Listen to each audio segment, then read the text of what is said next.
The Mambo village was a vast and beautiful landscape, blessed with streams, vegetations, and the villagers were so happy that they wished that this would continue forever.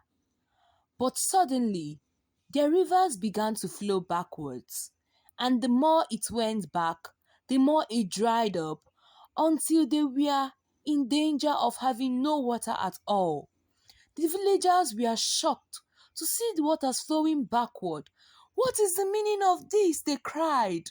"We are no longer going to have water. Oh no, a drought is coming." But as a certain river dried up, they saw the body of a girl lying over the water. Ah! The villagers gasped. What happened?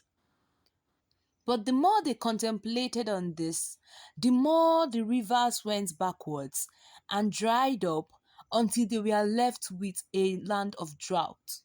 The villagers consulted the village chief priest, who told them that the girl who has been found in the river was killed by someone in that village, and until the culprit is found and justice is gotten for the girl, that the rivers in the village will keep going backward until they all dry up and the rivers will have no water at all. The villagers were scared. They were frightened. What are we going to do? And so they sent forth their warriors into the villages and began to search for the culprit. They searched and searched, seeking out whosoever it was that killed the girl or drowned her in the river. They must find the culprit if they want the river to stop going backward and come back to normal. One night, as two warriors sat at the top of a tall tree watching over the village, they saw the village head, the chief, sneaking out of the village.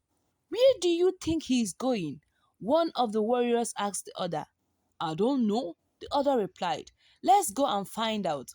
So the both of them went down the tree and sneaked behind the chief of the village and went after him as he left the village. The chief sneaked into the deep forest and journeyed through the deep forest far, far, far until he came to a hut.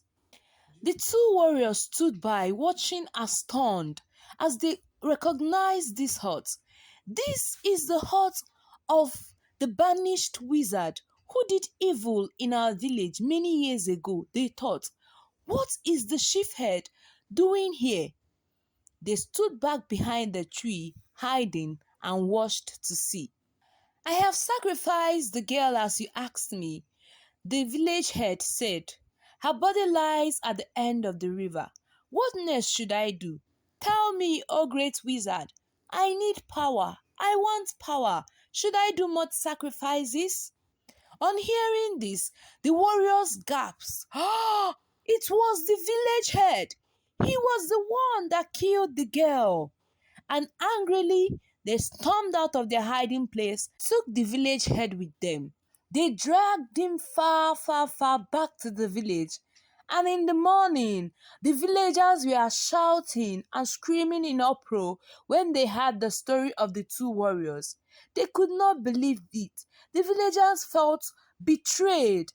"How could the village head do this to us?" they cried. "You must pay for your sins. You must pay for your sins," the villagers chanted, and dragged him to the river where the girl's body was found and left him there. And immediately he was left there, the sky rumbled with thunders and lightning, which struck the village head, and he fell and died. When the village head fell down and died due to the striking of the lightning, the villagers gasped. "Ah! What are we going to do now?" "Let's return home," some of them said.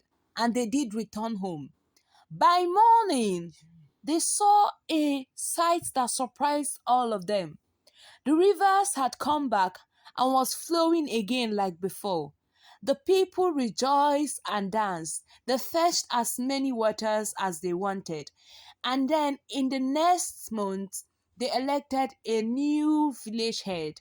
But this time around, it was someone who was not greedy for power And who would not sacrifice a villager in order to get the power that he wants?